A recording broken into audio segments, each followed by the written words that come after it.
Hi, this is Scott Garibay, and today we're going to talk about Dungeons & Dragons and its setting issue and what a go-forward path for Dungeons & Dragons 6th edition could be for setting, based on the work that was done in Pathfinder 2. All right. So first, let's talk about Pathfinder 2. So Pathfinder 2 recently came out, and basically it, you can find it on the shelves at Barnes and Nobles. That's a big deal, right? Like, that is now a dividing line, right? If you walk into your average Barnes and Noble, are you going to find a role-playing game book? The ones that you can, that's top-tier content, right? Because they can print like 10,000 books, right? And very few games can do that. It's very hard to do that nowadays.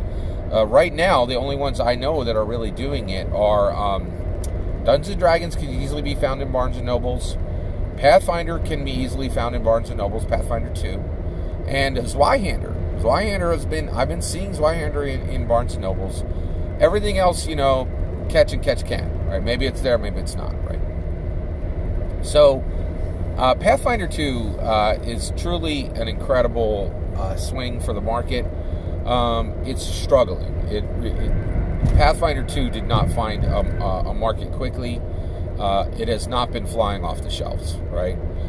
It took a very long, incredibly complex game and made it longer and more complex, which I'm not sure that's the direction we want to be heading nowadays, right? But Pathfinder 2 did something that Dungeons & Dragons should pay very close attention to as far as setting. And I will say it right now. Pathfinder 2 has defeated Dungeons & Dragons in setting. And the reason why is, despite any deficiencies in the Pathfinder setting, it's still better than the setting you have for Dungeons & Dragons, right? So right now for Dungeons & Dragons 6th edition, for Dungeons & Dragons 5th edition, if you ask Jeremy Crawford or Kate Welch or Chris Perkins or Mike Merles, and you say, hey, what is the Dungeons & Dragons setting for 5th edition? They'll give you the same answer. They'll say, it's the multiverse. And you're like, what? And they'll say, it's all of the worlds of Dungeons & Dragons that have previously existed, and everything, and we've mentioned some of them in 5th edition, and some of them we have not mentioned, right? And the reality is, when you look at setting for Dungeons & Dragons 5th edition, it's all over the board, right? So understand, from 1974, when Dungeons & Dragons was first created, to 2019, 45 years of history, that have been over 25 different official Dungeons & Dragons settings, right? Right now, in 5th edition, Faerun is in there, Greyhawk is in there, and Eberron is in there, right? Ravenloft is in there, and that's about it. Right? There's hints. There's hints at Spelljammer. Just bare hints at Spelljammer, right? So you have that, right? But there are huge ones that are nowhere to be found, right? Like Dark Sun, Planescape, right? Rokugan, right? These are huge, big parts of Dungeons & Dragons history, and for some weird reason, they're gone, right? Now, not only are there things missing, but within Dungeons & Dragons setting, there's stuff that's added that is very, very weird, right? A good example of this is Ravnica. So the Magic the Gathering has been officially added to Dungeons & Dragons settings, right? Also, Stranger Things Upside Down officially connects to the Dungeons & Dragons world through the Stranger Things starter box, right? It is a hot mess. There's stuff all over, right? So there's stuff missing. There's stuff that has too much detail. And also, every single setting for 5th edition is not really a setting book. It's actually an adventure with some setting sketches, right? So it's a hot mess, right? And I love Dungeons & Dragons. Dungeons & Dragons innovated and created the entire tabletop role-playing game industry. Dungeons & Dragons gets lots of credit for that. It's a huge accomplishment. It's really important, and it should never, ever be forgotten that the entire industry exists because of Dungeons & Dragons innovation and its establishing and its inception action, right? Dungeons & Dragons is the inception of the tabletop role-playing game industry, right? So, one, they did great innovation by creating the entire tabletop role-playing game industry, right? Two, Dungeons & Dragons has been a forerunner in rules, right? Dungeons & Dragons has done more innovation in rules than almost any other game out there, right? And there's a lot of innovation that has happened around Dungeons & Dragons. There's also been a ton of industry innovation that have come from Dungeons & Dragons, right? However, so there's lots of successes connected to Dungeons & Dragons. However, Scott Garibay is going to be bold and step out and say, I honestly think at this point, I truly believe Dungeons & Dragons setting is a complete failure. It is just a complete failure, right? There's too many of them. Some of them, you don't even know if you can relaunch them, right? I said Rokugan earlier, right? But there's a setting called Oriental Adventures. It's almost a certainty there will never be another setting called Oriental Adventures, right?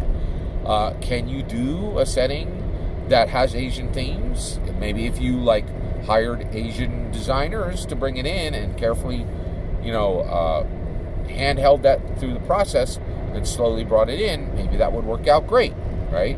But you have to be careful, right? So the other issue, there's so many issues with Dungeons & Dragons settings. The other thing is huge reliance on Tolkien's work. The whole thing is leaning on Tolkien's work, right?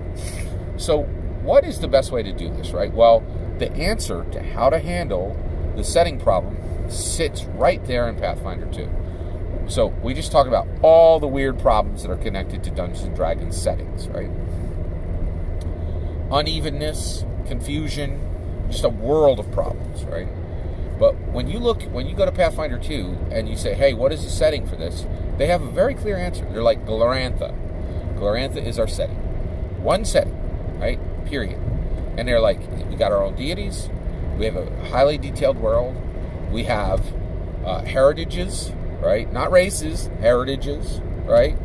And we have classes. And some of the classes are cool and unique to our world, right? A good example is goblins. Goblins have a special place in Paizo's milieu, and they're right there in Pathfinder, right? So Pathfinder 2's setting is incredibly detailed. It is incredibly clear, right? And there's no confusion on what the setting is, right? And I really think this is a model for Dungeons & Dragons to consider when they move to 6th edition, right? So when they move to 6th edition, personally, I think the best way to go is take a note from Pathfinder 2, but modify it, right? So here's how you would do it, right? So here's how you would modify this process, right? First and foremost, you would scale it back, right, and make it very small, right? So make a small singular world with a new name, right? Abandon every other setting that's been done for Dungeons & Dragons, right? And the reality is, I think you could sweep the table, right? Like, Eberron is cool, Planescape is cool. There's a little bit of lore that people are going to miss, without a doubt, right? But the reality is, the vast majority of Dungeons & Dragons lore is incredibly iterative of Tolkien's work and is duplicative, right? And I think this might be one of the reasons why we have so much trouble with the movie, right? Like, it's such a generic fantasy base that it's just really problematic, right? So, if you went to Dungeons & Dragons 6th edition, named a single small world, right, and then populated it with three heritages, you could also call them ancestries, right? So the first one would be Forge Folk, the second would be Forest Folk, right? And the last would be Form Folk, right? Now, what are those, right? Well, they would map directly to dwarves, elves, and humans, right? But right out of the gate, you're going to remove the term human, you're going to remove the term elf, and you're going to remove the term dwarf, right?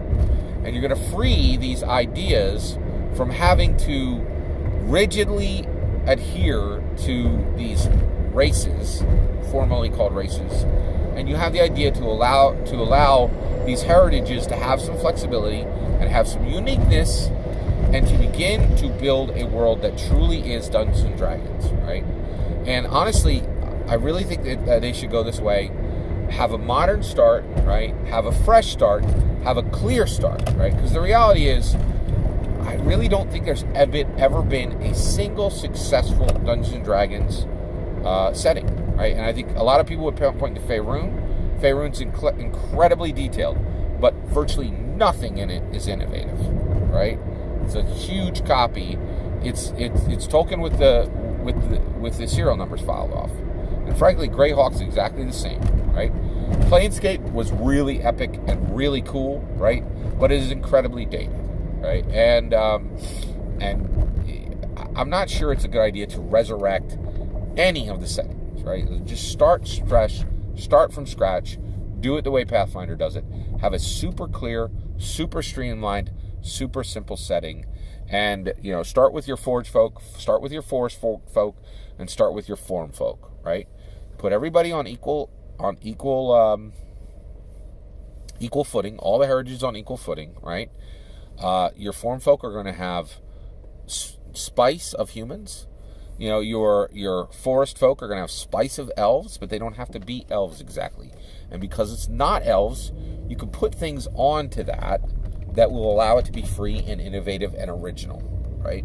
And your forge folk, they can live in mountains, but maybe they really like to swim, right? Maybe they have, now I'm struggling to think of something really unique or winsome, right? Maybe they eat lichen that glows, right? And that glowing lichen that they eat in their mountain forests allow tattoos on their skin to flash different colors, right?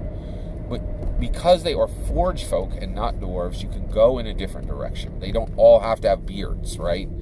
And I really think this is a good idea, and I think it's really needed, because while Dungeons & Dragons is amazing, and it is such a wonderful joy and a blessing to us all, right? It brought forward incredible innovation. It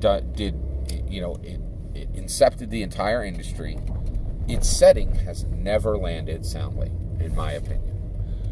All that's my opinion. I'd love to hear what you think. What do you think? Do you think this is a good way to go? How do you think they should handle the numerous setting problems they have in Dungeons & Dragons 6th edition? How should they move forward? I'd love to hear your opinion. Let me know in the comments below. Please consider liking and subscribing, and have a wonderful millennium.